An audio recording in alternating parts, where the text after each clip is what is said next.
국내 유일의 아시아 전문 팟캐스트 아시아팟.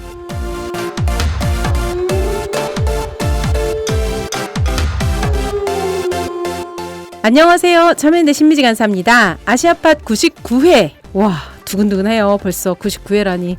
100회 특집으로 99회부터 100회까지 2회에 걸쳐서요. 아시아인으로 살아가기를 진행하려고 합니다. 오늘은 1편이고요. 아시아와 연대하기를 주제로 이야기를 나눠보려고 하는데요. 뭐 눈물이라도 흘리면서 해야 되는데 아직 눈물은 안 나네요. 네, 오늘 저와 함께 눈물과 기쁨을 함께 해주실 초대 손님을 소개하겠습니다. 홍명교 플랫폼C 활동가, 그 다음에 이유경 분쟁 전문 저널리스트, 그리고 한국기독교교회협의회, 우리는 NCCK라고 보통 부릅니다. NCCK 국제협력국에서 활동하시는 김민지 목사님을 모셨습니다. 안녕하세요. 네, 안녕하세요. 네, 세 분이나 모셔서 꽉 찼습니다. 인사와 소개 부탁드리겠습니다. 네, 명규님부터 해주세요. 네, 저는 사회운동단체 플랫폼C 활동가 홍명교이고요. 이제 플랫폼C라는 단체에서 상근 활동하고 있고, 뭐 여러 가지 이제 실무를 맡아서 일도 하고, 동아시아 뭐 공부 모임, 동아시아 뉴스레터 이런 거를 맡아서 하고, 뭐 사안별로 동아시아 국제연대 다양하게 같이 함께 하고 있습니다. 사안별로가 아니라 다 하고 계신 거 아니에요? 국제연대 하고 있으면 플랫폼C랑 같이 하는데, 아직 플랫폼C가 지난 1년 동안 되게 많이 많은 것들을 만들어내고 계시더라고요. 그래서 여러 개의 공부 모임도 있고 뭐 방송 같은 것도 하시고 다 해서 좀 최근에 제가 봤을 땐 되게 열정적으로 활동하는 단체가 아닌가 싶습니다. 그렇게 보이게 하는 건 잘. 명교님 요즘 자기 힘들다는 얘기를 페북에 자꾸 쓰시더라고. 그래서 힘들 수 있지. 감사를 부렸습니다. 네, 유경 기자님 소개 부탁드립니다. 네, 안녕하세요. 저는 무소속 기자, 예, 프리랜서 기자 이유경이고요. 국제분쟁 인권 천착해서 취재한 기자이고 아시아팟 애청자입니다. 오, 감사합니다. 네, 그리고 아시아팟에도 또 출연해 주셨었던 그렇죠, 몇 번 나왔었죠. 얘기가 있습니다. 조금 이따 다시 얘기를 진행하고요. 목사님이란 분을 모셨는데요. 아시아팟은 사실 불교와 이슬람교와 온갖 이야기를 다 나누는 곳인데, 그래서 기독교 얘기를 딱히 하지는 않았어요. 아시아의 기독교 얘기를 할 게가 별로 없어서. 그래서 특별히 목사님을 모셨는데요. 소개 좀 부탁드립니다. 네, 안녕하세요. 저는 NCC에서 일하는 김민지라고 합니다. 인권센터에서 일을 해오다가 최근에 NCC 국제연대 부서로 옮겨서 아시아연대, 국제연대 부분을 맡게 되었습니다. 최근에는 이제 8월에 칼스루에 독일에서 열리는 WCC 세계교회협의회 총회 준비하고 있고요. 또 8월에는 우리 한국, 일본 시민사회 종교단체가 모여서 만든 플랫폼에서 청년 평화 포럼 이제 열리는데 준비하고 있습니다. 네. 기독교 목사님이라고 해서 저기 유명하신 정광훈 목사님 이런 분 생각하시면 안 되고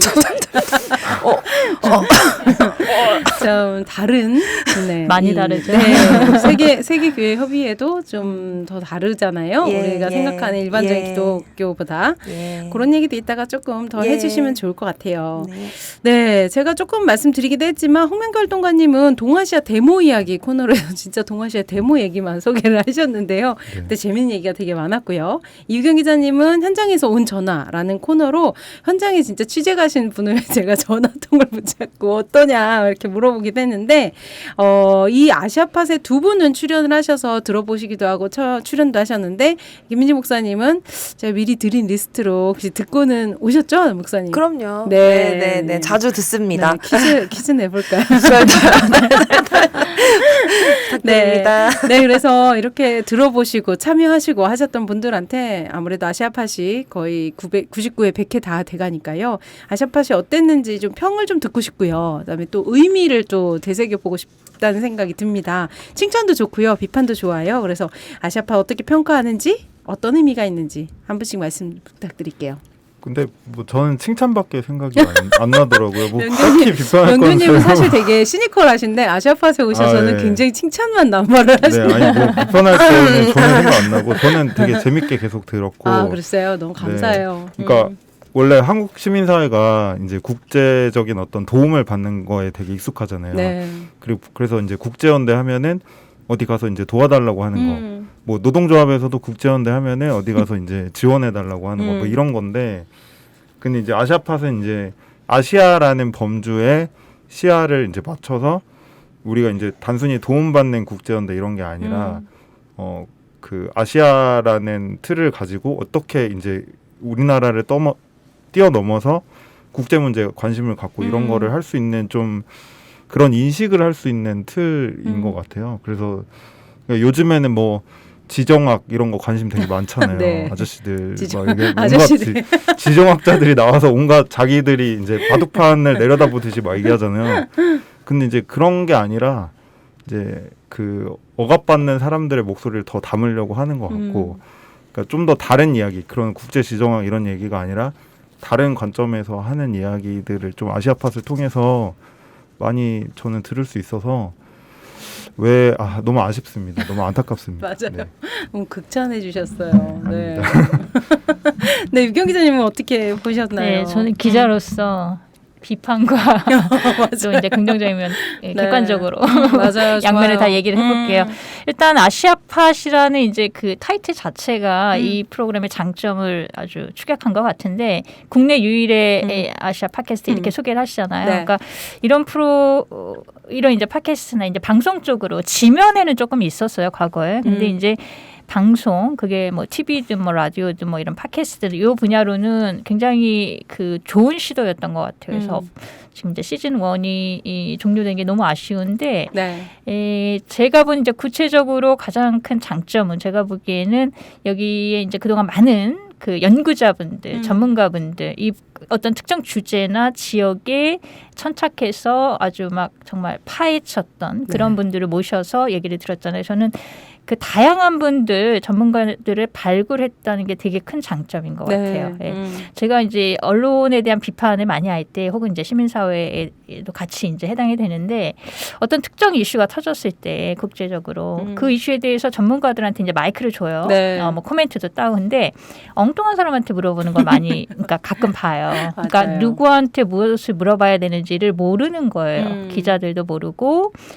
간헐적으로 이제 시민사회에서도 그런 게 이제 누구한테 이거를 물어봐야 알겠는 이런 이제 어떤 뭐랄까 그런 난감함들이 있잖아요. 근데 그런 차원에서 그 인맥, 그러니까 뭐랄까요, 이런 인적 자원이 숨은 인적 자원이 있었다라는 거를 이 팟캐스트가 계속 발굴했던 것 같아요. 그래서 우리 신미지 간사님께서도 이런 주제를 하는데 혹시 이쪽에 추천해 주실 만한 분 네. 계신가 이런 거 가끔 이제 얘기를 맞아요. 하셨잖아요. 그러니까 네. 그렇게 이제 노력해서 사람을 찾아내고 계속 같은 사람한테 질문하지 않고 새로 발굴하고 분명히 있거든요. 네. 신진 연구자들, 학자들 있거든요. 맞습니다. 그런 분들이 많이 소개됐던 게 저는 제일 좋았던 것 같아요. 이게 제일 큰 장점이고 네. 자 이제 조금 비판을 해보자면 방금의 채찍.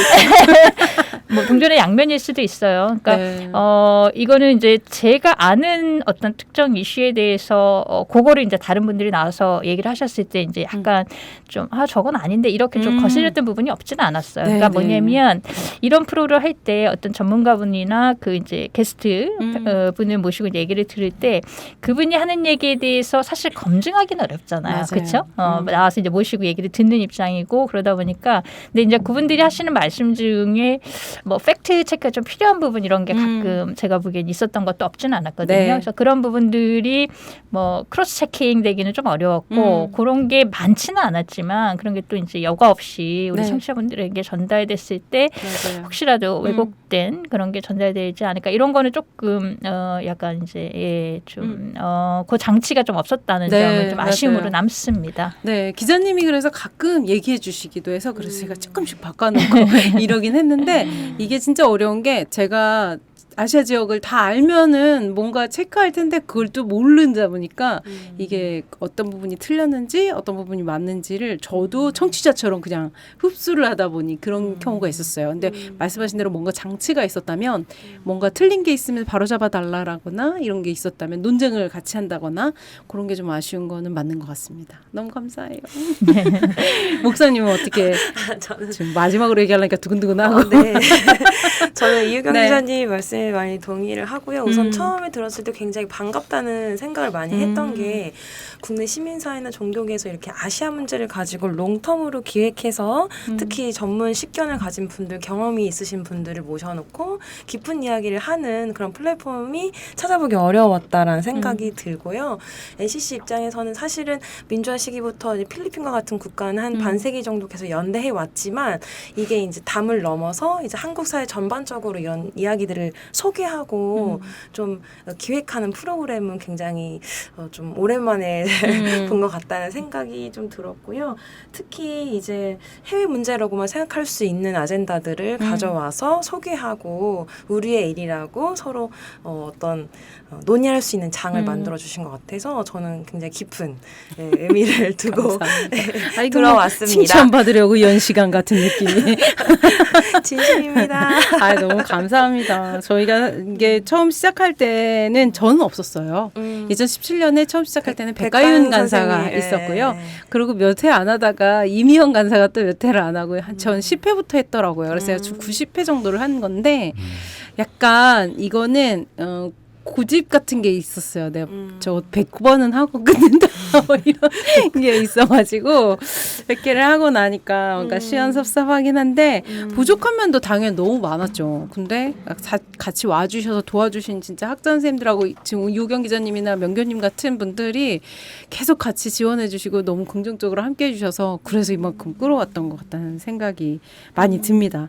네, 그래서 오늘은 일부러 그러니까 저희가 100회 특집을 2개의 주제로 했거든요. 연대하기와 이해하기를 잡았는데 연대하기를 먼저 이야기를 해보려고 하고 오늘 세 분을 모신 이유도 그 국제연대 사업을 계속 하셨기 때문에 저희가 모셨거든요. 그래서 이 경험을 조금 마지막이지만 나눌 수 있는 시간이면 좋겠다 싶어서 가장 좋았던 경험, 그다음에 뭐 가장 아쉬웠던 경험이 있으면 좀 소개를 해주시면 좋겠다 싶어서 네, 여쭤봅니다. 목사님 먼저 좀 해주시겠어요? 네.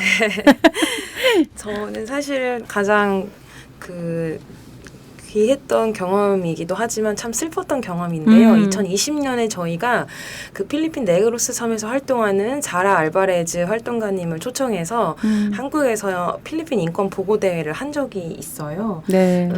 그때 사실 한국에 있는 그 필리핀 문제에 연대하는 많은 종교 시민사회 분들을 모시고 또 지금 필리핀 사실 80년대 한국의 민주화 시기하고 굉장히 유사하기 때문에 교회가 그런 일들을 많이 하고 있어요. 네. 왜냐하면 제재를 받지 않는 유일한 기관이기 때문에 필리핀 연합교회에 있는 또 인권데스크 담당 목사님까지 두 분을 모시고 저희가 인권 보고대회를 종로가 기독교회관에서 했었어요.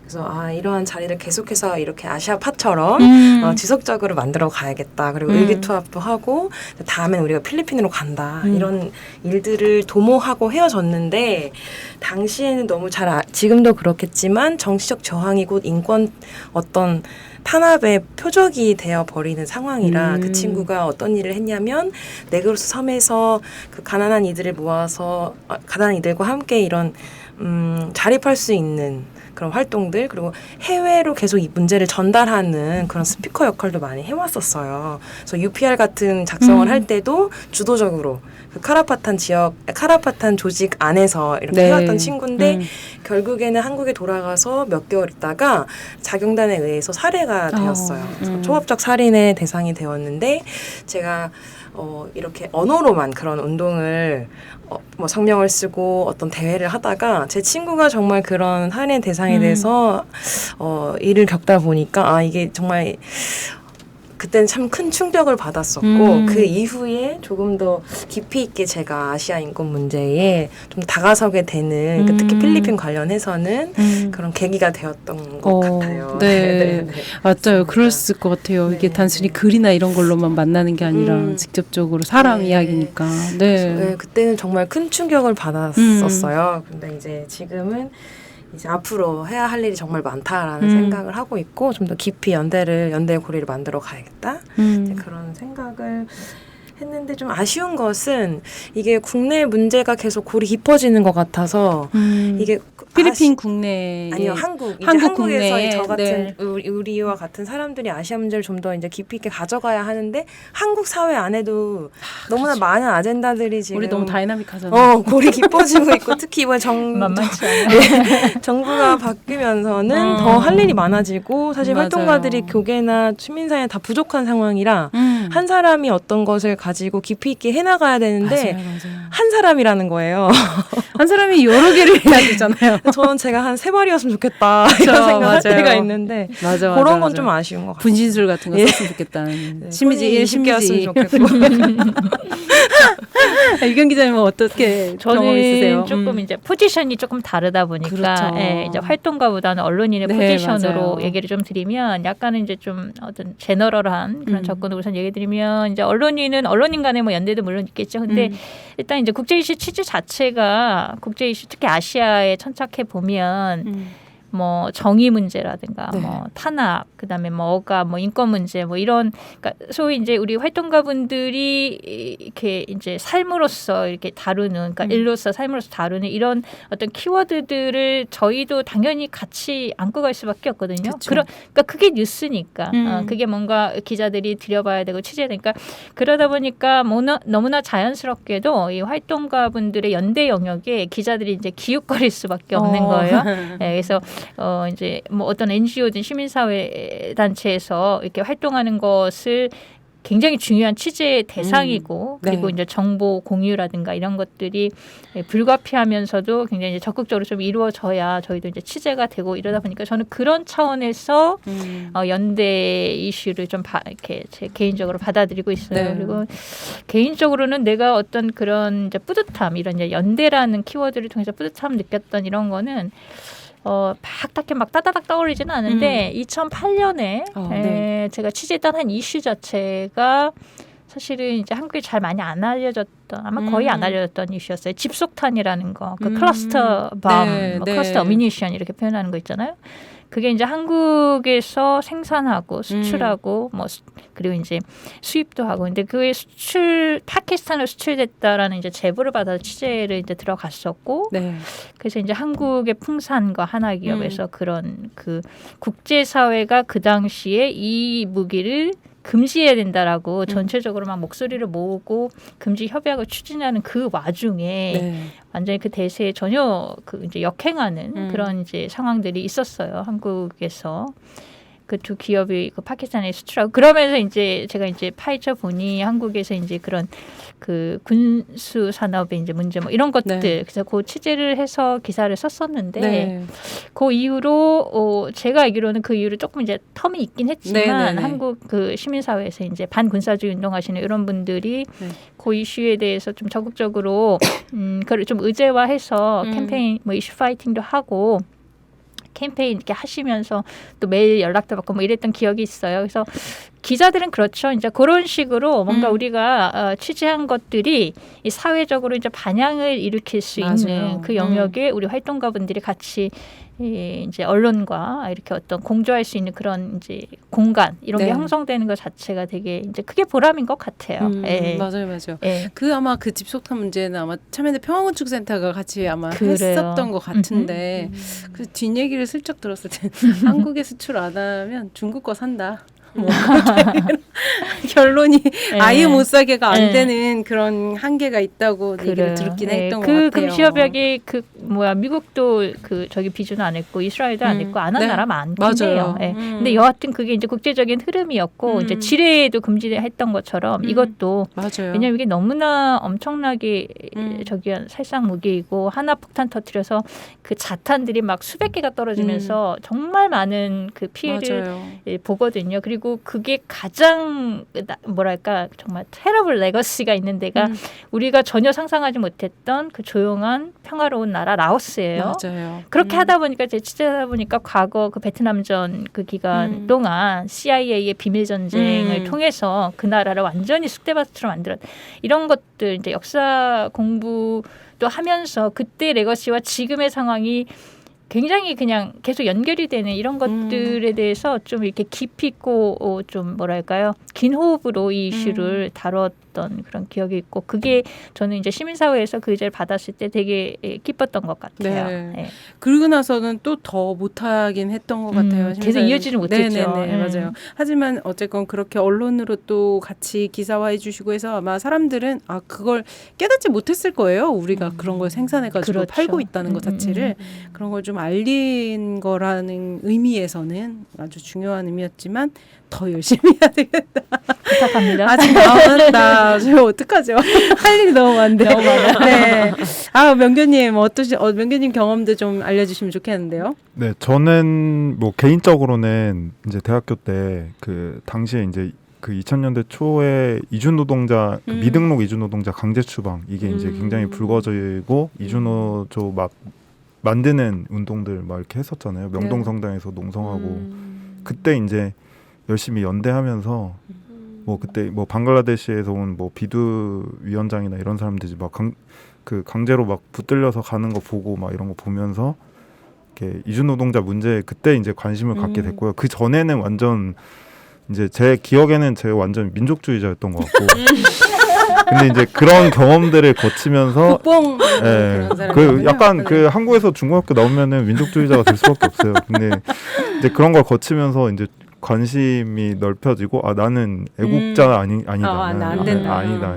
이렇게 생각을 하게 됐던 것 같고요. 그래서 뭐 그때는 이제 학교에서 막 이주노동자 후원주점하고 뭐 어디 강제 추방 된다고 하면은 어디 동두천 의정부 뭐 영등포 이런데 뭐 마석 이런데 가면서 가가지고 뭐 몸빵으로 막 그랬었거든요. 그러면서 이제 좀 관심을 많이 갖게 됐고요.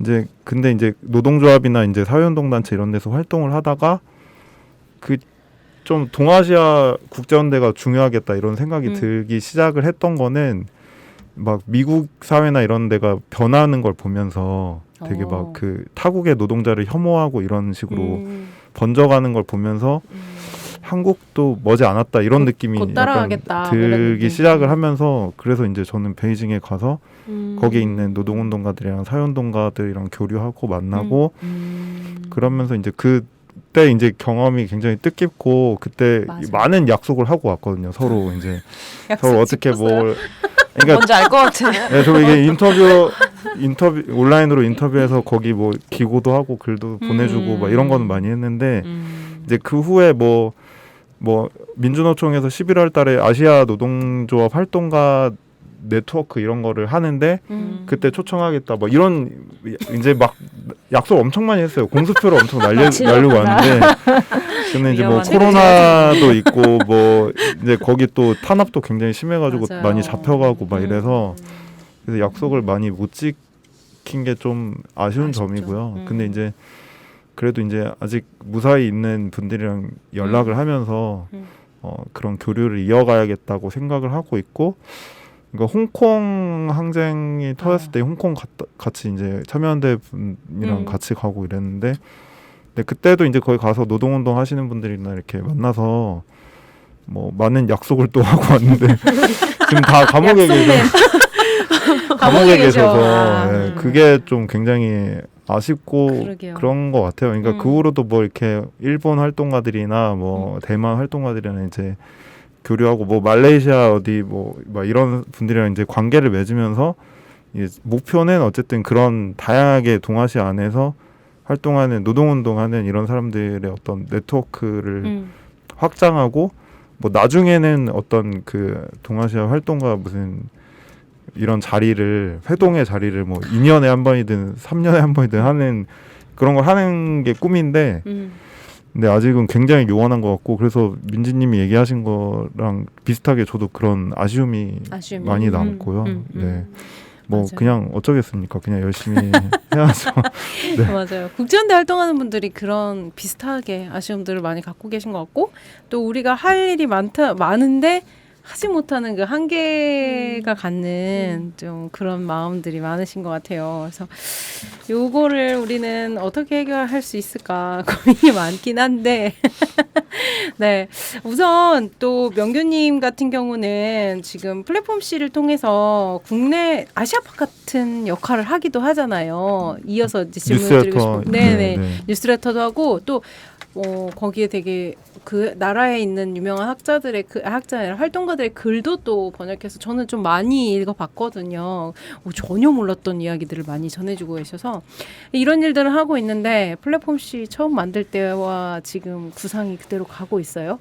그 플랫폼 C는 이제 원래 다양한 활동을 하는 여러 활동가들이 있는 데라서 이제 여러 가지를 하는데 저는 그 중에 이제 동아시아를 하는 거고 그래서 뭐 그 구상이 아까 좀 전에 말씀드린 그런 구상인 것 같아요. 근데 이제 뭐 그런 측면도 있고 또 다른 측면에서는 이제 저는 그 동아시아 혹은 뭐 국제연대 이런 거를 일종의 방법으로 삼아서 한국의 사회 운동을 좀 바꾸고 싶은 그런 게 있거든요. 그러니까 아까 막 한국은 이제 국제연대 이러면은 어디 가서 저기 스위스 가서 도와달라고 하고 뉴욕 가서 도와달라고 이런 거라고 맞아. 생각을 하는 맨날 경향이 한반도 종전해달라고 맨날 네, 여기서 그게 강하잖아요. 손 내밀고. 네. 맞아. 근데 그게 아니라 어쨌든 그 국제 문제를 바라보는 어떤 인식을 통해서 한국 사회를 대면하는 한국 사회 운동의 어떤 방식도 바뀌어야 된다고 저는 생각을 하는데 그게 이제 맞아요. 그게 이제 한국 사회 운동이 잃어버린 뭐 이념일 수도 있고 지표일 수도 있다고 생각하는데 그래서 그런 방향에서 계속 그 일종의 동아시아 사회운동 뉴스레터를 하는 거는 그게 월간으로 하는 거거든요. 이제 뭐 여러 소식을 전하는 것도 있지만 거기서 뭐 예를 들면 홍콩에서 홍콩 항쟁에도 여러 입장이 있는데 거기서 홍콩 항쟁을 좀 다르게 어떻게 인식을 하면서 거기서 어떻게 고민하고 어떤 방식으로 돌파를 하려고 하는지를 소개함으로써 단순하게 이제 한국 사회에서 뭐 홍콩 항쟁 시위에서 임을 위한 행진곡을 불렀다더라 뭐 이러면서 국뽕을 먹고 이게 끝나는 게 아니라 거기도 국뽕이 있었어. 그게 아니라 이제 뭔가 그 오히려 홍콩의 문제가 아직 한국이 경험하지 못한 문제일 수 있다고 생각하거든요. 뭐 그쵸. 거기에 불평등이나 부동산 문제나 이런 것들, 감시 문제나 이런 것들 보면은 그래서 그런 걸 통해서 우리가 어떻게 한국 사회를 또 돌아보고 이런 것도 중요하다고 생각을 해서 그럼요. 그런 거를 좀 중점에 두고 얘기를 많이 하려고 하는 것 같아요. 그래서 이제 그래서 플랫폼 C에서 주로 하는 거는 그 뉴스레터 그거랑 이제 공부 모임이란 걸 해서 네, 맞아요. 공부 되게 열심히 하는 거. 동아시아 공부 모임을 해서 네, 계속 그런 공부해. 희망이 올해 말 안에 동아시아 국제연대론 동아시아 국제연대란 무엇인가 이런 거에 대해서 냄새. 책을 내기로 했어요. 책을 내기로 했어요? 네, 지금 하고 있는데 맞아. 네. 근데 그게 플랫폼 C 목표입니다. 같은 경우는 특히나 이슈 많이 다루고 있는데 노동 이슈 네. 굉장히 관심 많으시잖아요. 네, 그래서 네, 네. 저는 명교님한테 듣기 전에는 중국은 그런 시위도 별로 없다고 생각했어요. 왜냐면 저희는 들은 게 별로 없으니까. 근데 알고 보니 엄청 많이 시위를 하고 계시고 또 네. 중국의 변화도 우리가 따라잡지 못할 만큼 엄청 빠르게 변하고 있는데 한국 사람들은 계속 중국을 어떤 나라다라는 어떤 틀 안에 넣어놓고 생각하는 것 같아요. 그래서 이 신자유주의나 뭐 자본주의 문제가 아시아 전체의 문제여서 전반적으로 다 같이 고통받고 있는 것 같고 지금 뭐 우크라이나 전쟁 때문에도 더욱더 그런 것 같은데 이 노동운동에 있어서 아시아 연대가 갖는 의미가 어떻게 생각하시길래 여기에 또 집중하고 계신지. 그러니까 이제 지금 사회를 신자유주의라고 하잖아요. 신자유주의 체제라고 하잖아요. 혹은 뭐 포스트 신자유주의 체제라고 하잖아요. 근데 이제 이 포스트 신자유주의 체제라는 것 자체가 이제 세계화를 통해서 자본이 더 이제 이윤을 더 효과적으로 뽑아낼 수 있는 체제, 이제 시스템을 만들어가는 과정이었던 것 같고, 그게 이제 단순하게 말하면 자본의 세계화이면서 동시에 이제 노동의 세계화, 뭐 자본의 국제화, 노동의 국제화 이런 거라고 저는 생각을 하거든요. 근데 이게 이제 그냥 단순히 국제화가 아니라 그 특징적으로 그 뭐 아메리카 대륙이면 아메리카 대륙, 뭐 유럽이면 유럽, 아시아면 아시아 이렇게 권역별로 이제 자본 이동이 굉장히 활발해지고 이게 블록이 이제 그렇죠. 그렇게 생겼잖아요. 그러니까 동아시아는 특히 굉장히 심한데, 그러니까 동아시아 안에서 자본이 굉장히 활발하게 이동하고 여기서 뭐 공장에 옮겨가는 것뿐만 아니라 뭐 금융도 그렇고, 그러니까 모든 게 이제 이 안에서 활발한 이동이 되는 게 비중이 굉장히 커졌는데. 이제 그런 만큼 이제 동시에 이제 노동자들도 막 이주를 많이 하잖아요. 남쪽에서 맞아요. 북쪽으로 막 오잖아요. 근데 이제 그거에 반해서 그 자본은 막 국경을 막 넘나들면서 막 이렇게 하는데 착취를 하고 노동자들은 이제 소위 바닥을 향한 경쟁을 막 하는데 그거에 반해서 어떤 그 연대는 거의 없다는 거죠. 그게 이제 심각한 그러니까 거기서 야기되는 문제인 것 같아요. 그러니까 그게 안 되니까 뭐 이를테면은 뭐 구미에서 삼성전자 공장이 없어졌는데 그러니까 거기 베트남으로 갔는데 거기서 일하다가 이제 잘린 사람들이 거기는 이제 노조가 없었으니까 이제 잘려도 그냥 아무 말 못하고 몇만 명이 잘린 건데 아니면 뭐 광주에서 냉장고 만들던 노동자들이 다 잘린 건데 그렇게 잘린 사람들의 불만이 이재용이 아니라 그러니까 삼성이 아니라 이제 베트남 사람들에게로 간다든지 맞아요. 아니면은 뭐 건설 현장에서도 막 요즘에는 잘 안 그러는데 일손이 없어서 한동안 되게 2010년대 내내 건설 현장에서 막 새벽마다 그 조선족 들어오게 하면 안 된다고 문 막아버리고 그 노동자들이 일자리 뺏는다고 이런 일이 굉장히 많았거든요. 뭐 요즘에는 베트남 막는다고 하더라고요. 조선족이랑 같이 해서 조선족 노동자랑 같이 해서 또 갑자기 둘이 새로 결성했네. 네. 그러니까 이게 그 일자리의 숫자에 따라서 계속 바뀌는 것 같아요. 그 범주가. 근데 이제 그런 것처럼 근데 이제 노동자들이 그렇게 되는 거는 이제 이 일자리 문제나 그 자본의 착취 이런 거와 연루가 돼 있는데 그거에 반해서 이제 노동 운동의 어떤 연대는 굉장히 과소한 거죠. 그러면 자연스럽게 이제 민족주의나 이런 거 강화될 수밖에 없는 거고 그쵸. 우리나라 사람들 요즘에 협중 정서가 커진 것도 저는 이거랑 이제 떨어져 있는 문제 같지는 않아요. 물론 이제 문화적인 문제를 가지고 문화 전쟁 뭐 인터넷상에서 여러 가지 그 김치 뭐 이런 거 가지고 논쟁하지만 이제 내면에 밑에 이면에 깔려 있는 거는 이제 그런 문제도 굉장히 심각한 것 같고 그래서 그런 측면에서 보면은 이제 노동자들의 어떤 연대, 노동 운동의 연대 그게 이제 뭐 실질적인 뭐 노동자들이 같이 동시에 뭐 삼성에 맞서서 삼성 베트남 공장 노동자랑 한국에 있는 노동자를 같이 파업하고 이런 문제가 아니라 그러면 뭐 더 좋겠지만 그런 문제가 아니라 생각하고 있었어. 적어도 그런 노동자들이 우리가 같이 삼성의 어떤 이윤을 더 확대하려고 하는 전략에서 같이 고통받는 사람들이다 이런 인식만 있어도 저는 맞아. 되게 달라진다고 생각을 하거든요. 근데 그래서 이제 그런 거에 있어서 중요하지 연대, 않을까. 노동자들의 연대가. 네. 네. 그래서 되게 생생하고 특히나 플랫폼 씨는 또 여성들의 노동운동에 대해서도 좀 많이 주목해 주셔서 되게 잘 보고 있어요. 그래서 이런 것들도 더 많은 분들이 플랫폼 씨에 또 회원도 가입도 해주시고 이야기들을 많이 들어주시면 아시아팟이 잠시 사라져도 플랫폼 씨가 또 같이 아시아팟 이야기를 사라지면 안 될 전해주시는. 것 같은데요. 아 그래요? 어떡하지? 손 들어봐요. 누가 하실래요? 네. 신민재 간사님이 계속 하시는 거. 네. 그랬으면 좋겠네요. 정말 아쉽대요. 좀. 네. 이어서 우리 그 김민지 목사님도 국제연대 활동 열심히 하고 계신 거 아까도 이제 필리핀 활동이랑 네. 얘기해 주셨는데 특히 작년 3월에 아시아 민주주의와 평화를 위한 뜻을 함께하는 그리스도인들이 미얀마 민주화를 위한 기독교 행동을 결성했고 매주 목요일마다 미얀마 대사관 무관부 앞에서 네. 맞죠? 목요 기도회를 열고 계신데요. 지금 벌써 70회째 하고 계신다고 합니다. 이게 정말 어려운 일이거든요. 근데 이거 어떻게 계속 하고 계신지 이게 동력도 좀 궁금하거든요.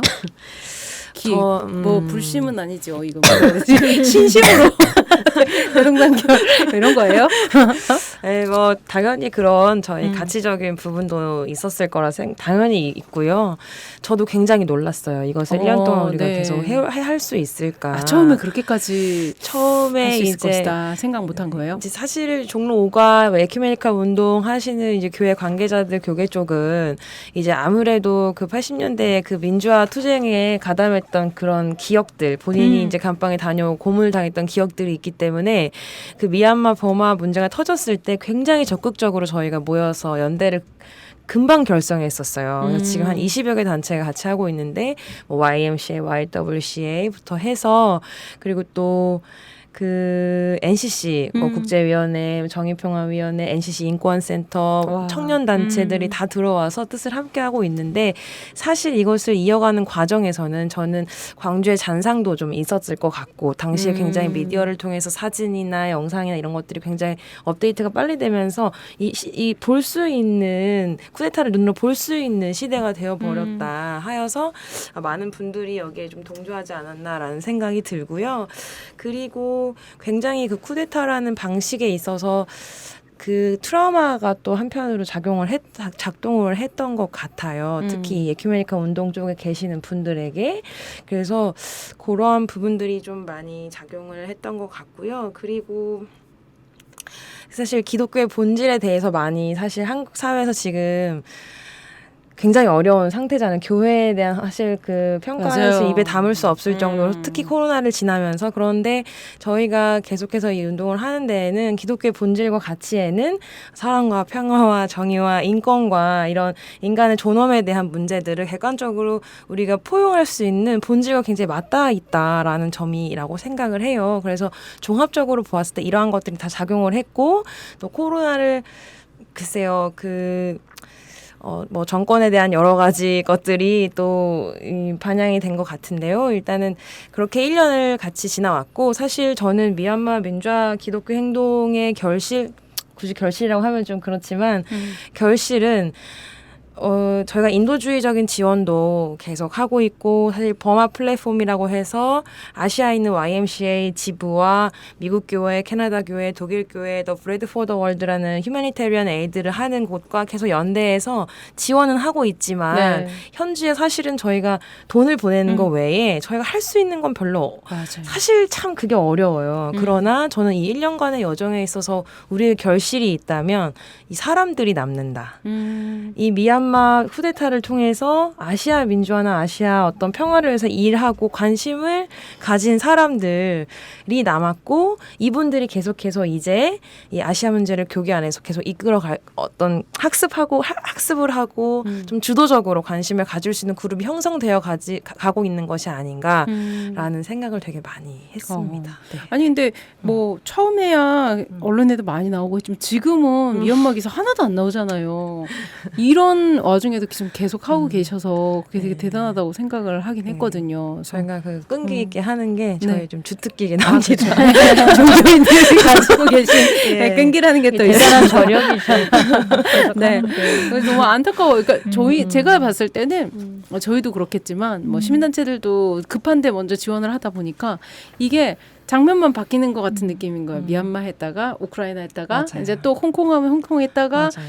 이게 계속 길게 가지 못하는 그런 막 안타까움도 있고 국내 이슈에서도 지금 오히려 뭐 난민 이슈든 이런 것들은 또 다 막혔거든요. 예, 이주민 문제도 그렇고. 그래서 또 목사님이 지금 하고 계신 것 중에 서울 디아스포라 교회 활동이 있으세요. 근데 이게 2년 됐다고요. 저는 사실 우리 선생님, 미주 선생님이 이 질문을 내신 거 보면 깜짝 놀랐어요. 왜요? 왜냐면 디아스포라 교회는 제가 매주 사진과 저희 활동을 SNS 개인적으로 올리긴 하는데 네. 이걸 어떻게 아셨지? 아, 진짜 잘 모르시는구나. 역시 저 질문하기 전에 SNS 쫙 그렇잖아요. 촉이 정말 아주 무서운. 저희 그 교회 공동체는 사실 지금 창립한 지는 공식적으로 2년 됐지만 이 한국에 있는 이주 노동자 그 인권 그룹이 있어요. 네. 그 그룹하고는 한 20여 년간 계속 오. 동행해 오고 있고요. 그 과정에서 이제 이 교회 전에 이제 그 오장동에 있는 그 박형규 목사님이 계셨던 서울제일교회라고 있는데 그 거기에서부터 우리가 이 필리핀 노동자들에게 어떤 공간을 제공하고 또 서로 대화하면서 그 신뢰를 쌓아온 과정이 있었고 그 이후에 이제 그때 당시에 같이 하셨던 우리 정진호 목사님 그 새로운 이제 대안적 공동체를 좀 만들어야겠다는 생각을 많이 하고 있어요, 지금 교회 네. 안에서. 그래서 네. 저희가 이제 한 6년 전부터 이렇게 뜻을 모아서 같이 하자 하는 한국인들 몇 명이 모여서 예배를 드리다가 필리핀 노동자들에게 이 소식이 간 거예요. 그래서 이분들이 한두 명씩 오시더라고요. 아까 말씀하셨던 카사마코 이런 조직이 있는데 그 다음 주 되면 10명. 오. 그 다음 주 되면 또 한 15명. 계속 이렇게 오다가 안 되겠다. 이제 필리핀 이주 노동자들과 함께하는 공동체로 가자. 그래서 공간을 저희가 그 기독교 연합회관 지하 창고를 임대해가지고 되게 남루해요. 그러나 우리가 50명은 들어올 수 있는 공간을 그럼요. 한번 네. 만들어 보자 해가지고 지금 지하 창고를 이제 교회로 조금 저희가 좀 정리를 해가지고 하고 있고, 저희 교회는 거의 다 이제 미등록 이주민 분들이 99%예요. 그래서 한 30년 사신 분도 있고, 예, 20년 사신 분도 있고. 한국말로 천성도 다 아실 것 같은데. 그런데 한국말을 못 하세요. 아, 그래요? 네. 교육 때문에 그런가요? 그러니까 주로 이분들이 그 미아 이런데 지하 창고에서 그 청바지 만드시는 일이나 주로 이렇게 그 미싱이라고 하나요? 네. 그래서 이런 일들을 주로 많이 해서 한국말을 쓸 일이 필요가 거의 없구나. 없었던 거예요. 그런데 코로나를 지나면서 이분들이 이제 몸이 아프거나 어떤 혜택을 받아야 할 때 한국말을 전혀 모르니까 제도에 있는데 제도권 늘 밖에 있는 네, 거예요. 네. 한국말을 모르니까. 맞아요. 그래서 저희 교회가 한국말 교실을 시작했습니다. 아, 너무 좋다. 진짜. 대단하다. 그 이분들이 참 교회 얘기 나와서 반갑기도 하고 참 그런데요. 앉아서 미싱을 계속 돌리니까 허리, 무릎 여기가 계속 안 좋죠. 안 좋아요. 그래서 저희가 몸살림 활동을 시작했습니다. 아, 목사님 오늘 완전 그 홍보 대사처럼 나오셨네. 그건 아니고. 아, 물어봤으면 어쩔 뻔. 그 저희가 이렇게 하고 있으니까 이제 은평구나 노원에 있는 그 이주민 센터에서 지원을 또 많이 아, 너무 좋다. 네, 강사도 보내주시고 뭐 마스크도 보내주시고 이런 것들이 좀 퍼져 나가고 있는데요. 근데 기본적으로는 저희는 이제 어떤 교회가 좀 사실 시혜적인 의미에서 많이 접근을 하는데, 저희는 좀 공동체성을 가지고 이분들이 주도적으로 교회에 참여해서 본인들이 이 공동체를 일구어갈 수 있게 하면 좋겠다라는 취지를 가지고 운영위원도 100%로 다 참여해서 본인들이 결정할 수 있게 하고, 교회 이름도 사실 필리핀 분들이 지으셨어요. 아, 디아스포라 네, 교회라는 네, 정말. 본인들의 정체성을 오. 담고 싶다. 오케이. 아니, 전 다른 나라 분들도 많이 오시는 줄 알았는데 그렇게 확산도 해요? 네, 지금 저희가 처음에 할 때는 필리핀 분들만 제안해서 받은 건 모신 건 아니고요. 네. 자연스럽게 필리핀 공동체가 많아지면서 이제 주된 멤버가 필리핀 분들이고, 가끔씩은 미얀마 분들도 오시고 스리랑카 분도 오시고 캄보디아 분도 오시고, 예, 이렇게 다양하게는 오시는데 주된 멤버가 이제 우리나라 부산도 있고 광주가 있듯이 필리핀도 네. 파판가라는 지역이 있고 마닐라가 있고 이런 여러 지역들, 네네네. 민다나오 친구들도 있고 해서 자기들끼리 그룹이 형성돼 있는데 그 그룹들이 통째로 저희 교회로 들어오는 거예요. 아. 그래서 그룹 안에, 그러니까 저희 교회 안에 그룹되어진 분들이 서로 또 연대할 수 있는 부분도 있고요. 또 이제 마지막으로는 저희 안에 아까 이제 우리 명교쌤이 오셔서 카사마코 같이 하시는 거라고 물어보셨는데, 그게 이제 한국에 있는 필리핀 노동자 연합이에요. 이름이 카사마코. 카사마코. 네. 라는 뜻인데, 그 리더들이 또 저희 교회 안에 같이 소통하면서 교회 공동체라고 해서 저희가 예배드리거나 뭐 여러 가지 저희의 신앙 행위를 하지만 거기 안에서 이런 노동 인권 문제들, 예, 맞아요. 이주민 이런 인권 문제들 정책적으로 저희가 같이 좀 소통하면서 계속해서 좀 운동성을 담지해 가는 공동체로 예, 가고 있는 것 같습니다. 아, 멋진 것 같아요, 정말. 네, 기립박수 저- 쳐야 돼. 기립박수. 열심히 하겠습니다. 네, 아니 저는 저도 교회를 어렸을 때 많이 오래 다녔었거든요. 근데 지금 이제 가나안 성도인데 가나안 성도 뭔지 아시죠? 네, 많아요. 안나가를 요즘은. 거꾸로 하면 가나안이라서. 근데 하지만 그렇게 교회 소식을 이렇게 들을 때마다 되게 좋고, 또 교회가 한국의 민주화 운동에서도 엄청 큰 역할을 했잖아요. 그래서 정말 아직도 할 일이 많다 이런 생각을 되게 많이 했던 것 같아요. 네, 너무 좋은 디아스포라 교회 소식 들어서 좋고요. 나중에 그 디아스포라 교회도 후원 같은 걸 받으세요? 따로 이렇게 해본 적은 없지만 네. 그냥 한번 식사하러 오세요. 네, 그런 거 하면 좋을 것 같아요. 디아스포라 후원하는 한국 사람들의 모임도 만들어도 너무 좋을 것 같다는 한 생각이. 가지만 더 말씀드리면 저희가 막을 수가 없네. 일요일날 딱 하나만 그 네. 필리핀 분들이 그룹별로 돌아가면서 필리핀 음식을 해오세요. 아, 너무 맛있겠다. 그걸 점심으로 먹거든요. 네. 한국인 차례는 한국 음식인데 필리핀 잡채 드시고 싶을 때, 반씩 드시고 싶을 때 언제든 오십시오. 아, 네, 와. 좋습니다. 저도 가고 싶네요. 갑자기 교회. 제가 이 팟캐스트가 네. 초기에 그 정말 숨은 어떤 그런 분들 발굴해내는, 그러니까 사실 김민주 목사님 활동이라는 게 꼭 숨은 건 아니었는데 네네네. 이렇게 종합적으로 다 이렇게 맞아요. 정리돼서 이렇게 소개하는 기회가 많이 없었어요. 없었잖아요. 네. 그냥 간헐적으로 뭐 음. 페이북 친구 맞아요. 정도면 가끔 보는데 음. 예, 보세요, 이 팟캐스트의 어떤 순기능. 네, 맞습니다. 네. 아니, 한 번도 근데 못 너무- 모셨었거든요. 그러니까 너무 아쉽네. 네, 아쉽죠. 예, 진작에. 네, 근데 이런 이야기들을 하더라도 사실 언론의 역할도 되게 중요하잖아요. 뭐 팟캐스트도 되게 중요하지만 한국 언론이 이런 것들을 좀 더 좋게 써줘야 하고 우리나라가 해야 할 역할을 좀 뭔가를 해주면 좋겠는데 그걸 많이 못하고 있다는 생각이 드는데 이유경 기자님이 또 팟캐스트에 출연하시면서 계속했던 이야기가 기자님이 워낙에 몇 분 안 계시는 분쟁 전문 저널리스트이기도 하고 또 현장에 쓰시면서 외신 거를 복붙하는 한국 언론의 문제 제기하시고 맞아요. 직접 맞아요. 취재하시고 발로 뛰셨단 말이에요. 그래서 이런 것들을 저희가 전화로 들으면서 그때 진짜 저희가 국제 심 카드를 사갖고 아 이거 잘 들리는 건가요? 막 이러면서 기자님하고 하기도 했거든요. 근데 이런 문제점들을 계속 지적해 주셨는데 이 분쟁 지역을 직접 취재한다는 것에 의미는 너무나 크겠죠. 근데 이제 개인적으로 또 우리 한국 사회에서 어떤 의미가 있는지 한번 설명해 주시면 좋을 것 같아요. 아, 그때 그 전화 연결한 얘기하시니까 그 시절이 그리운데 지금 못 나가서 막 말소리가 엉덩이. 엉덩이요. 예. 기자님 들리시죠? 엉덩이에 폴라라 그러고 있어요 지금. 네.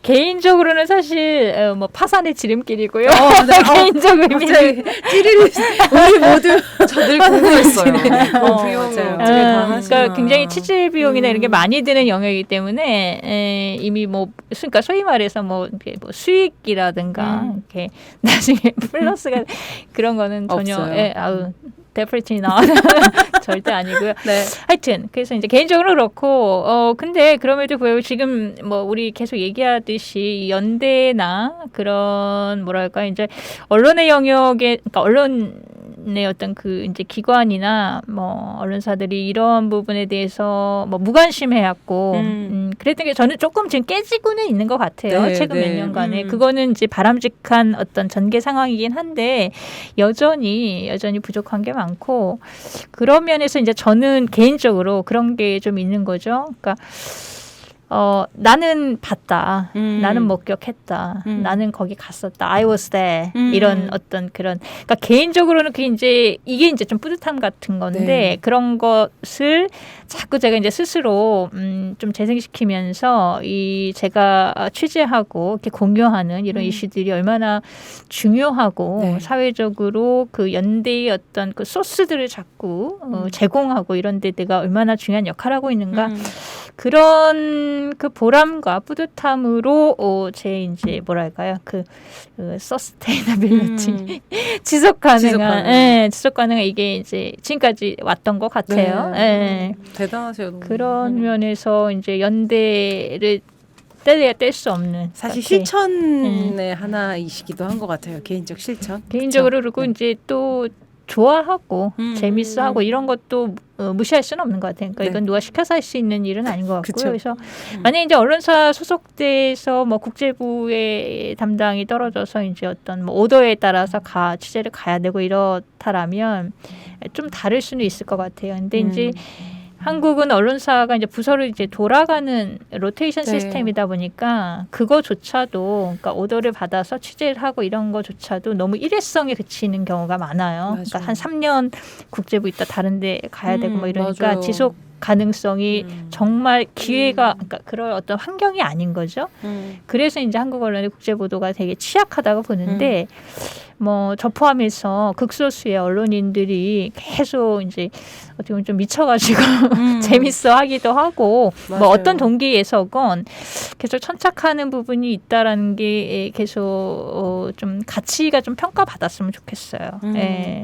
이게 또 전수가 안 되는 것도 걱정이실 것 아쉽죠. 같아요. 네. 왜냐하면 이게 가서 그냥 단순히 돈만 있다고 취재가 가능한 게 아니실 거잖아요. 아니죠. 거기서 만난 사람들, 뭐 아무튼 취재원들이 있을 거고. 네트워크 되게 중요하고 그리고 그거를- 사전 그리고 현장에서도 그렇지만 사전에 어떤 뭐랄까요 이제 취재 준비 과정과 네, 맞아요. 그리고 이제 뭐랄까 인적 어떤 그런 이제 소스 그러니까 네, 취재원 이런 것들을 꾸준히 그러니까 관리한다는 표현을 하고 그렇게 표현하고 싶지 않은데 여하튼 그런 분들과 이제 키핑 터치하는 거죠. 네, 이렇게 맞아요. 계속 그래서 어느 날 갑자기 그 낙하산으로 우리 그래서 이 국제 이슈 취재할 때 정말 멋모르고 현장에서 어리버리하는 사람들이 낙하산 기자라고 놀려요. 근데 뚝 떨어진. 그렇지. 그러니까 그냥 어디서 돈 받. 그러니까 뭐 하여튼 지원을 많이 받아갖고 왔고 이제 가려니까 왔는데 뭐가 뭔지 모르 이런 사람 많나요? 실제로 많이 만나요. 그러면 그런 사람은 이제 한심하죠 사실 같은 기자로서. 근데 그래서 이제 본론으로 들어가면 여하튼 이 이슈를 굉장히 계속 유지를 하고 자기 이제 레이더 안에 유지를 하고 그리고 언론인 스스로도 계속 나 거기 현장에 갔다 이걸로 뿌듯함으로 끝날 게 아니라 그거를 진정한 뿌듯함과 자신감 있게 얘기하려면 스스로 계속 재교육을 해야 돼요. 계속. 그러니까 저는 그래서 군쟁 이슈 취재라는 게 단순히 현장 갔다 안 갔다로만 판단하는 거는 아니라고 생각하는 입장이에요. 네. 플러스 그 되게 네. 중요한데 현장 가는 게 중요한데 플러스 그 이슈에 대해서 계속 연구하고 공부하고 많이 이제 토론하고 그리고 많이 읽고 그게 같이 가지 않으면 다시 말하지만 지속 가능성에 있어서 굉장히 그 퀄리티도 떨어질 수도 있고 그런 여러 가지 이제 이슈가 있는 것 같습니다. 뭐 연대 국제연대도 그렇죠. 뭐 명규 동지가 가야 사실 중국 분들이 또 믿고 같이 하는 거고 또 민지 목사님이 가야 또 그게 연결되는 게 있으니까 이게 단순히 한 번 딱 가갖고 뭐 좋은 의도로 취재를 한다거나 연대를 한다고 이게 다 되는 게 아니니까요.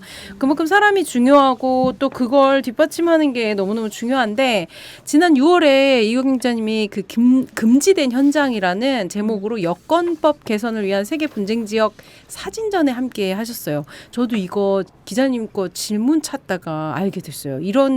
이렇게 취재를 못하게 국가가 맡고 있는 줄 몰랐는데 어떤 행사였는지 그리고 문제점 뭐였는지 지금 제가 잠깐 얘기했지만 우리 아시아파 청취자들께 한번 소개해 주세요. 그래요. 그러니까 그때 사진전 6월 초에 있었죠. 그 여권법 17조에 대한 그게 부당하다. 언론인들은 그걸 받아들일 수 없다. 이런 이제 그 어떤 뭐랄까요 항의성 그 콜렉티브 전시 같은 거였는데 그 17조 보면 그거예요. 간단히 말하면 뭐 전쟁, 내란, 폭동, 테러 이런 지역에 대통령령으로 정하는 뭐 국의 위난 상황이기 때문에 국민의 생명 보호를 위해서 가지 마라 이거예요. 근데 가지 마라는 대상에 이제 모든 사람, 그러니까 언론인 포함하죠. 근데 다만 그 시행령 29조 1항을 두어서 조건을 붙였어요. 그 조건이 뭐냐면 공공이익을 위한 취재나 보도, 보도 시에는 그 제한된 지역에서 여권 사용을 그 이제 허가한다라는 거예요. 근데 그래서 이게 사실은 그러니까 취지는 그거죠. 자국민 보호한다. 그리고 그렇죠. 이게 2007년 기억하시겠지만 아프간에서 그 22분의 그 한국인분들이 납치됐던 그게 사실은 이제 어떤 촉발했던 그런 그래서 강화가 되고 여행 금지국에 대해서 들어가면 처벌한다라는 게 그때 이후로 생긴 거거든요. 자, 근데 그 언론은 이 자기들이 시행령에서도 썼다시피 공공의 이익이나 뭐 블라블라 이렇게 기술을 했단 말이에요. 그러면 그런 영역에서의 예외 조항을 두는 게 맞고 그리고 거기에 조건을 갖다 붙이는데 그 조건이 너무 황당한 게 많아요. 뭐 현지에 가서 이제 시큐리티 그 이제 보디가드를 어쨌든 고용해야 된다. 그래서 보디가드를 고용해야 된다. 고용해서 그게 이제 그러니까 취재진의 안전을 이제 보호하겠다 이거잖데 말도 안 되는 조건인 거예요. 그게 말이 안 되는 거예요. 그러니까 시큐리티 보디가드가 있어서 취재하면서 안전하게 할 수 있는 그런 분쟁 지역은 있을 수는 있겠죠. 어떤 상황에서는. 그것도 이제 상황 따라. 근데 그거를 아예 그냥 어떤 동일한 조건으로 그렇게 하는 게 말도 안 되고요.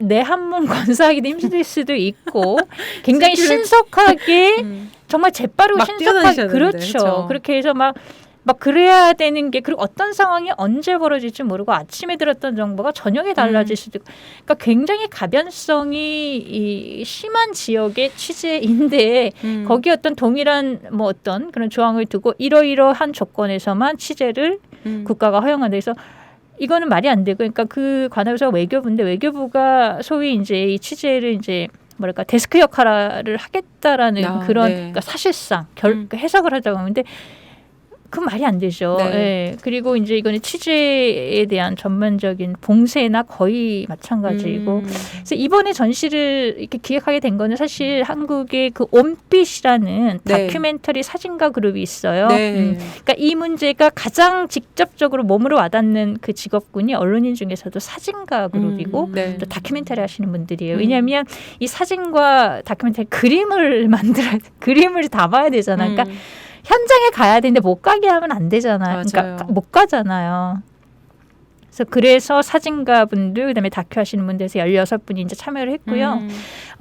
이 여권법 17조에 대해서 그러니까 이제 전면적인 제고가 필요하다라는 입장이었고 그리고 더 나아가서 이제 이런 분쟁 지역, 이런 위험 상황 취재하는 이제 언론의 전반적인 이슈 이거에 대해서 이제 포럼도 그 네. 전시 기간에 한 2시간 가졌었어요. 그래서 이제 일반인들도 참여해서 질의응답 하시고 그런 시간도 있었고요. 사실 그 전시만으로 뭐가 급격히 바뀌거나 이런 거를 기대한 건 아니지만 그 네. 효과를 당장 효과를 기대한 건 아닌데 그렇다고 해서 그냥 이런 게 있는데 그리고 이런 조항 때문에 우크라이나 취재 전 세계 언론들이 다 모여드는 우크라이나 취재에 한국 언론만 네. 못 가고 네. 근데 다녀오신 분이 있어요. 네, 다녀오신 네, 네. 분이 있는데 사진가 장진영 씨 그다음에 이제 몇 분 있어요. 그리고 그 이제 KBS에서 윤재한 PD님 이분도 프리랜서 PD인데 가서 100일 특집 그 다큐 찍어 오셨어요. 그래서 이런 분들 갔다는 이유로 지금 경찰 조사받고 처벌 기다리고 있다 이렇게 말씀하시더라고요. 놀라웠어요. 아니 취재 당연히 언론인이 가서 취재를 해야 되는데 취재한 것이고 그리고 전쟁과 분쟁은 국제 이슈 취재에서 무조건 탑뉴스예요. 그거는 그러면 무슨 말이냐면 당연히 가서 취재하는 게 우선순위가 돼야 돼요. 네. 다른 사정으로 못 가는 거 그 다음 문제이지만 근데 국가가 아예 가는 것조차 봉쇄해버리는 그 어떤 그런 정책을 딱 이렇게 문을 닫아버리면 이거는 그 언론인의 디그너티에 대한 침해라고도 네. 저는 생각을 합니다. 그리고 하나만 덧붙이면 한국 언론이 욕을 많이 먹잖아요. 이제 뭐 많이 먹죠. 요즘엔 뭐 기레기 뭐 그 말이 아주 그냥 네. 일상적으로 많이 이제 듣고 보고 하는데 그럴 만한 점도 있어요. 사실 네. 당연히 저도 이제 비판을 많이 하는 입장이기도 해서 있는데 이 국제 이슈 취재에 대해서 뭐 이제 외신을 베끼고 어쩌고 이런 문제가 고질적으로 있었고 그럼에도 불구하고 그것을 벗어나고자 하는 소수의 굉장히 소수지만 그런 언론인들이 있다는 거거든요. 그래서 네. 그런 언론인이 없지 않았다라는 걸 보여주기 위한 또 전시기도 했고 네. 그 언론인들이 굉장히 도전적인 상황에서 분투하면서 하는데 아니 국가가 아예 출발도 못하게 하는 거는 말이 안 된다라는 네. 이제 그런 취지였어요. 그리고 여기서 저는 자칫 그래서 한국 언론이 가야 되고 네. 한국 언론이 취재한 그 우리의 시각으로 봐야 되고 저는 그거에는 동의하지는 않아요. 그러니까 그런 레토릭으로 가지는 않았으면 좋겠어요. 네. 그거를 우리가 주장하는 건 아니에요. 네, 네. 그러니까 한국 언론이 가서 우리의 눈으로 봐야 되고 저는 그게 조금 왜곡된 이 문제 그러니까 무슨 말 하는지는 알겠는데 좀 왜곡된 대응 논리라고 생각을 하거든요. 네. 그래서 가서 제대로 취재할 기회조차 봉쇄하지 말라라는 것이고 그리고 가서 누구라도 취재할 수 있게 독려하는 분위기로 이제 가야 된다. 이 취재에 관한 네. 네. 그런 이제 취지로 했던 것이고 좀 더 여론화가 좀 길게 됐었을 좋겠다라고 생각을 그러게요. 했는데 그러지는 못했던 것 같아요. 그래서 아시아팟에서 살렸습니다. 예, 그러니까 아니, 이 감사합니다. 얘기를 하는 저도 처음 알아가지고 사람들한테 얘기했더니 아는 사람이 없더라고요. 그래가지고 진짜? 전시 뭐 바로 이러더라고요. 여기서 했는데 그러니까 전시는 여기서 했는데 전시가 여기 많이 일어나니까 동네가 네. 아 너무 맞아요. 아주 적합한 문제 제기셨다고 생각이 들고 또 지금의 이제 세대도 자신감도 달라진 세대들이 나가서 또 취재할 수 있고 얼마든지 할 수 있는데 그걸 막지는 않았으면 좋겠다는 생각이 적어도 막지는 말아야죠. 네, 네. 막지는 말아야 될 거예요. 네, 돈을 네. 못 줘도 그러니까 그런 게 필요한 것 같아요. 네, 뭐 아시아 연대하기를 주제로 지금 계속 얘기를 하고 있는데 점점 시간이 끝날 시간이 다가오고 있는데 뭐 연대가 필요한 이유도 여쭤보려고 그랬는데 이미 말씀하시면서 다 하신 것 같아서 그래서 연대가 필요한 이유라기보다는 이제 연대를 어렵게 막고 있는 건 뭔가 한번 짚어봤으면 좋겠다는 생각이 들어요. 그래서 명규님 혹시 명규님의 연대 활동, 연대 열정을 막는 것은 무엇입니까? 방금 뭐 기자님이 음. 말씀하신 그런 관료들의 어떤 어. 그런 식의 이제 네, 제도화, 네. 그러니까 뭔가 그런 거에 저널리즘의 국적을 부여해서 뭔가 그런 거 하는 것도 그 맞게 하는 것 같고요. 뭐 그리고 또 무엇보다도 이제 기성 정치인들한테는 이 민족주의 이슈가 이제 정치적인 이득이 될 때가 있잖아요. 그렇죠. 그러니까 그래서 이제 그런 거를 자기의 어떤 정치적 이해관계에 따라서 막 활용해가지고 막 하잖아요. 네. 뭐 예를 들면 이준석이 뭐 현중 이슈를 활용해가지고 맞아요. 뭐 여러 가지 발언을 한다든지 아니면은 뭐 최근에 그 경기도지사 선거에서 그 이제 국내 이제 동포들한테 그 투표권. 네, 그 투표권 주는 거 못하게 하겠다 막 이런 식으로 하면서 이제 득표하려고 막 전략을 펼쳤잖아요. 그러니까 그런 것들이 연대를 가로막는 것인 것 같고, 근데 이제 그런 사람들이 존재하는 거는 어쩔 수 없는데 맞아요. 그런 거에 맞서서 대응하는 어떤 논리나 운동들이 더 활발하게 일어나야 되는 것 같아요. 그래야지 이제 그런 걸 넘어서 아시아 연대를 가능하게 만들 수 있는 조건이 되지 않을까 싶은 생각이 듭니다. 네, 맞아요. 근데 그쪽 우리가 대응해야 되는 우리가 너무 힘이 많이 네. 약해져 있는 느낌이 들긴 드는 근데 것 뭐 같아요. 일본에서 뭐 어떤 일들이 벌어졌을 때 너무 이제 한국 시민사회도 너무 다 이제 특히 일본에 대해서는 너무 반일 감정으로 딱 맞아. 그냥 빨대 꽂아가지고 그냥 이렇게 결론을 내려버리고 어떤 비판적인 관점을 잘 안 가지게 되는데, 맞아요. 근데 그렇게 하는 것보다는 뭐 예를 들어서 그 방류했던 거 있잖아요. 그 폐수. 오염수. 예. 네. 그거를 뭐 단순하게 뭐 일본 아베가 뭐 그 이런 식으로 하는 거를 비난하고 뭐 일본 놈들은 역시 나쁜 놈들이야 막 이런 식으로 하는 게 아니라 일본에서도 어민들이 막 그 반대 운동하고 그랬거든요. 맞아요. 그러니까 그 어민들 단체랑 같이 음. 뭘 어떤 성명을 같이 낸다든지 그쵸. 좀 그런 식으로 하는 게 훨씬 바람직한 것 같다고 생각을 해서 운동적으로는 그렇게 좀 그런 거를 계속 이제 만들어내려고 하는 게 중요하지 않을까. 맞아요. 일본에서 사실 평화헌법 개헌하려고 그러지만 그거 여태까지 끌어안치고 막은 건 일본 시민들이거든요. 네. 그거를 잘 모르는 네. 사람들이 너무 많은 것 같고, 또 저희도 반성할 건데 참여연대는 일본 시민활동 하시는 분을 불러서 강의를 만들지는 않거든요. 근데 일본 시민단체는 끊임없이 저희한테 와서 사례를 얘기해달라고 말씀을 하세요. 맞아요. 그래서 굉장히 이렇게 왜 우리는 일본한테서 배우려는 옛날에는 좀 많이 갔던 것 같기도 해요. 일본의 그 지역 운동들을 배우러 많이 가긴 했는데 이제 지금은 조금 네. 반대로. 그리고 일본분들이 좀 그 배우러 교수님 오시고. 대학 교수님 중에 그 B자로 시작되는 단체 활동하시는 분이 있는데 김치랑 한복을 중국이 뺏어가고 있다. 그러니까 저는 이제 저도 열심히 조사를 해보면은 그게 약간 굉장히 말이 안 되는 주장이거든요. 그 공정이라고 할 건 없어요. 딱히 그냥 인터넷에서 중국 사람 일부 네티즌이 이제 얘기한 거 있고 뭐 한국에서도 그런 얘기 하잖아요. 네. 마찬가지로 그냥 그런 문제인데 그거를 어떤 거대한 음모에 의해서 그런 거를 하고 있고 자기는 이 김치와 한복을 지키는 어떤 엄청난 훌륭한 일을 하는 사람이고 그분도 굉장히 문제인 것 같아요. 맞아요. 네.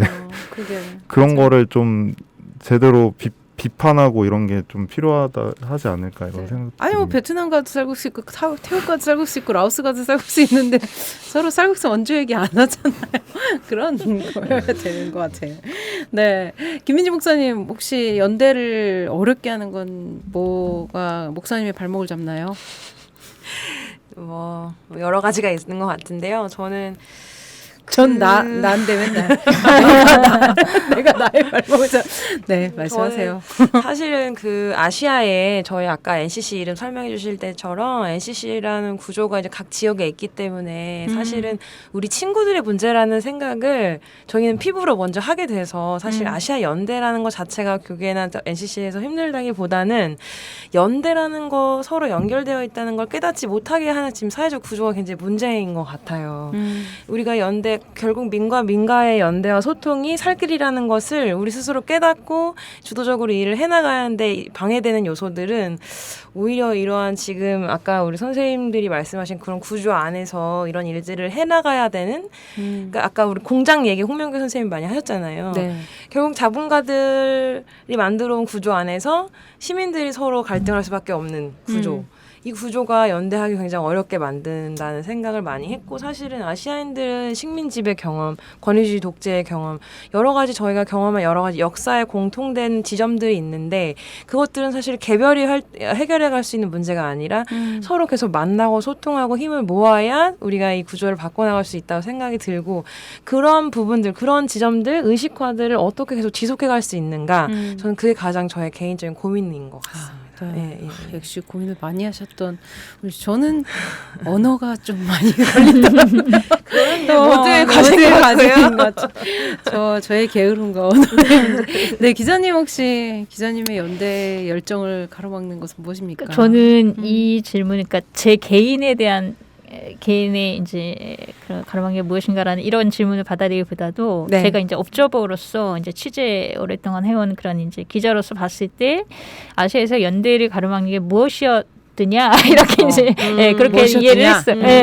이해를 해서 그래서 그런 입장에서 봤을 때 우리 홍명희 선생님하고 선생님께 말씀하신 거랑 연계되는 건데 결국 아시아가 정말 형형색색이잖아요. 네. 그 한 나라 안에서 한국에서는 그 커뮤니티 갈등이 아주 폭력적으로 불거지지는 않았어요 아직. 근데 네. 그런 위험이 지금 있어요. 저는 그게 네. 굉장히 우려스러운데 다른 그 지금 이제 스리랑카 한참 지금 문제가 되고 있고 뭐 미얀마 말할 것도 없고 이 다름과 그러니까 요즘은 뭐냐면 다름 이거를 악용하는 정치 이게 이 우리 아시아인들의 연대를 막고 있다 저는 이렇게 답을 하고 싶고 생각을 네, 해요. 네. 그래서 지금 스리랑카 같은 경우를 예를 들면 지금 그 고타바야 라자팍사라는 네. 그 대통령을 전 대통령이 됐죠. 네. 축출하기 위한 시민들의 저항이 있었단 말이에요. 항쟁. 근데 네.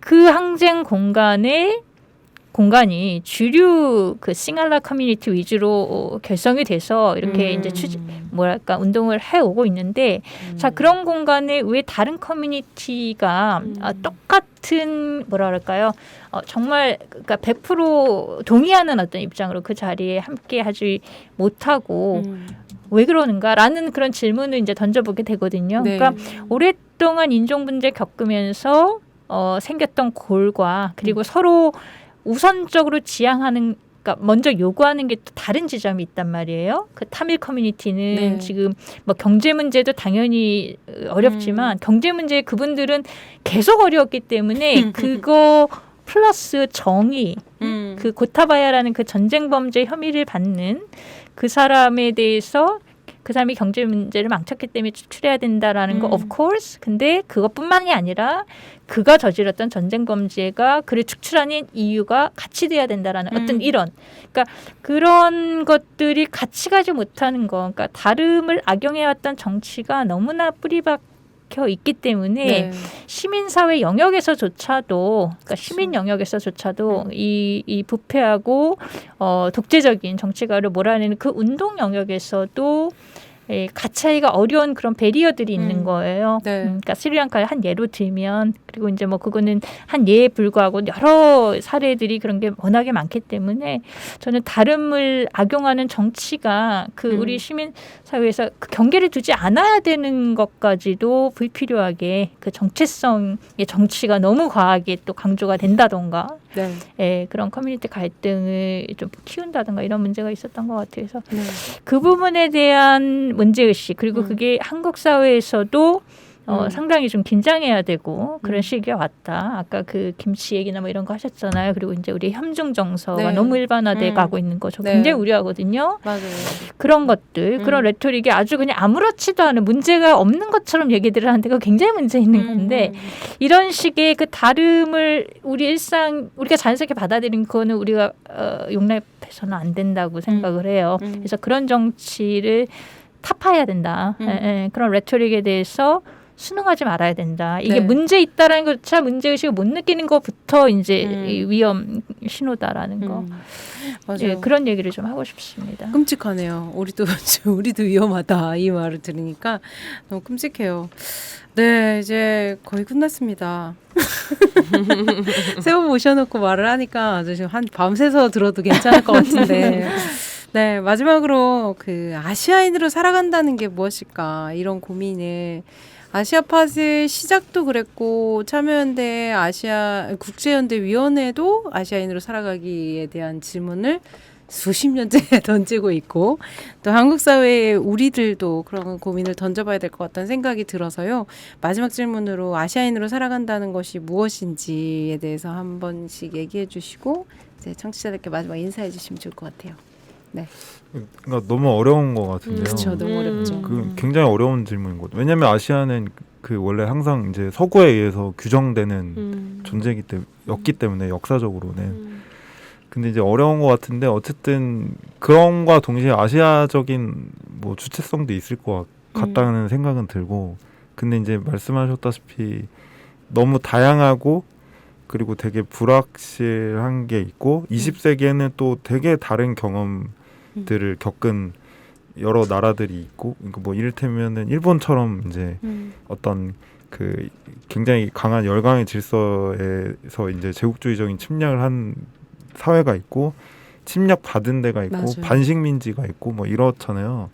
그러니까 이게 너무 다르기 때문에 거기서 오는 이제 이 복잡성과 어떤 다양성 이런 것들을 이제 뛰어넘어서 서로를 이해를 해야 되는데 이제 그게 굉장히 어려운 것 같아요. 그래서 아시아인으로 살아간다는 걸 무엇인가를 생각을 하다 보면은 일단 100년은 돌아봐야 되는 맞아요. 그런 어려움이 있지만 맞아요. 어쨌든 그 이제 역사적으로 100년을 돌아보고 이제 넓게 보고 이런 것들을 같이 동시에 하면서 아시아인으로서의 현재 문제들에 대해서 이제 주체적으로 인식하고 이런 거를 다양한 각도에서 하는 게 필요하다는 생각이 들고 이제 뭐 그런 거를 인정하고 이해하려고 하는 노력의 과정 속에서 뭐 아시아인으로 살아간다는 그런 문제에 대해서 좀 뭐 답을 한다기보다는 어쨌든 질문을 계속 던질 수 있는 거 아닐까 네. 그런 생각이 듭니다. 맞습니다.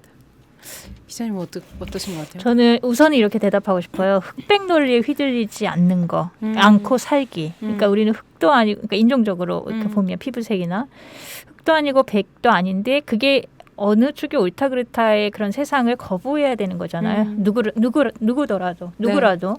그러니까 아시아인으로서 사실 이제 뭐 식민지배 얘기도 많이 했지만 그 명예 백인의 그 마인드셋 있는 분들 꽤 많고, 예. 네. 그리고 그 또 너무나 정반대로 무조건 이제 안티 웨스트 뭐 이게 맞아요. 이제 절대 선이냐 뭐 이런 것도 있고, 그러니까 어떤 경우에도 흑백으로 가지 않고 그 우리 홍 선생님 말씀하신 대로 그 다양성에 대해서 다 볼 줄 알고 그걸 현실로 인정하는 게 되게 중요한 것 같고요. 네.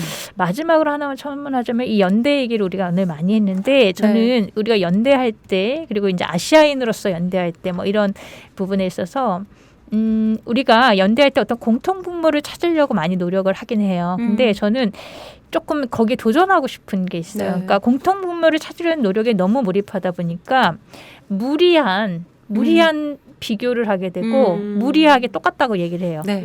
저는 이거에 대해서 굉장히 반감이 많거든요. 우린 하나도 안 똑같은데. 그러니까 뭐 짤깍인데. 미얀마상 아까 우리 이제 쿠데타의 어떤 그런 우리의 경험이 이제 떠올라서 마음이 가고 그건 네. 좋아요. 그거는 네. 그런 정서적인 어떤 동기화의 과정에서는 되게 긍정적인 효과가 있는데 그러나 이슈는 이슈예요. 냉정한 머리로 이해를 했을 때 미얀마는 광주다라든가 미얀마는 광주가 맞아요. 아니에요. 맞아요. 네. 그러니까 미얀마는 미얀마예요. 그러니까 공통의 경험의 어떤 장면들이 있고 군부 쿠데타라든가 이런 것들이 있어요. 근데 그런 요소들을 같이 이해하는 것과 뭐 이거는 이거다라는 식으로 이렇게 일원화해가는 그러니까 공통의 분모를 무리하게 그거를 이제 어떤 그런 담론으로 이거를 연대의 기반 논리로 삼으려는 저는 이게 그러면 이게 위험한 게 뭐냐면요. 그러면은 공통 분모가 없으면 어떻게 할 그러면 거야? 안 되는 그러면 거죠. 그러면은 거기는 우리는 거기 뭐 우리가 거기까지 관심을 가져 이렇게 되는 거거든요. 네, 그래서 맞아요. 저는 이런 부분이 조금 이 언어나 이런 거에도 되게 좀 주의할 필요가 있다. 경계해야 되는. 그렇죠. 맞아요. 저는 이 얘기를 너무 너무 하고 싶었는데요. 너무 자리 맞아요. 만들어서 너무 감사해요. 저는 제일 맨날 걸리는 게 우리는 진짜 수출의 민족인가 봐. 자꾸 민주주의를 수출한다 그러고 우리 걸 자꾸 수출한데 원하지도 않으시는 것 같은데 그 지점인 것 같다는 생각이 듭니다. 네, 너무 좋은 말씀해 주셔서 감사해요. 네, 민지 목사님 데미의 장식. 아니, 저 기자님 말씀에 너무너무 공감이 많이 되고요. 저희가 어떤 사건이 일어나서가 아니라 성숙한 민주 시민으로서는 우리가 연대할 수 있다라는 지점을 꼭 상기하면 좋겠다는 생각이 들고 지금 이제 NCC에서는 필리핀의 두테르테 정권에서 그 잡아간 양심수 800여 명 정도를 이제 후원하는 캠페인, 그러니까 사실 연대 캠페인이죠. 그 한 분 한 분을 한 달에 한 번씩 한 분을 소개를 하고 이제 교계 내에서 함께 우리가 이분들과 연대해야 한다라는 캠페인을 하고 있는데 이러한 부분들인 것 같아요. 우리가 저분들의 경험과 저분들이 지나온 여정에 대해서 우리가 당한 일이 아니어도 연대할 수 있다라는 부분들, 그러한 의식들을 계속해서 좀 지속적으로 서로 학습하고 연결되어 가는 지점들이 필요하다라는 생각이 들고요. 초대해 주셔서 너무 감사드리고요. 데미 장식까지. 역시 목사님이야. 너무 좋아. 정명대 아시아파 프로그램 시즌 1, 시즌 2, 시즌 3도 가면 좋겠고 저는 개인적으로 이제 방송 듣고 또 사실은 이렇게 미얀마 같이 활동하면서 맞아요. 같이 우리가 세 분 다, 네. 가깝게 활동을 할 수 있었던 기회가 있었는데 저는 이런 우리 한국 안에서의 네트워크도 굉장히 중요한 것 같아서 아시아파수로 연결된 연구자분들 또 여러 식견을 가진 전문가분들끼리 우리 같이 네트워킹이 돼서 그런 어떤 아시아 연대 한마당도 만들 수 있으면 좋겠다라는 생각을 하면서 왔습니다. 너무 감사합니다. 네. 네, 세 분 오늘 너무 더운 날, 오늘 진짜 너무 덥잖아요. 비 그치고 너무 더운 이 여름에 여기까지 와주시고 바쁘신데 와주셔서 너무 감사하고요. 혹시 못하신 말씀 있으신 분 계세요? 마지막 시즌 2를 빨리 하십시오. 이렇게 사방에서 네, 알겠습니다. 저희도 노력해 보겠습니다. 네, 오늘 세 분 너무너무 감사드리고요. 조심히 더위 먹지 마시고 돌아가시기 부탁드리겠습니다. 너무너무 감사합니다. 네, 감사합니다. 네. 고맙습니다. 아시아파 99회는 여기까지고요. 마지막 100회도 다음번에 나올 텐데요. 꼭 들어주시길 부탁드립니다. 무더위와 코로나 조심하세요.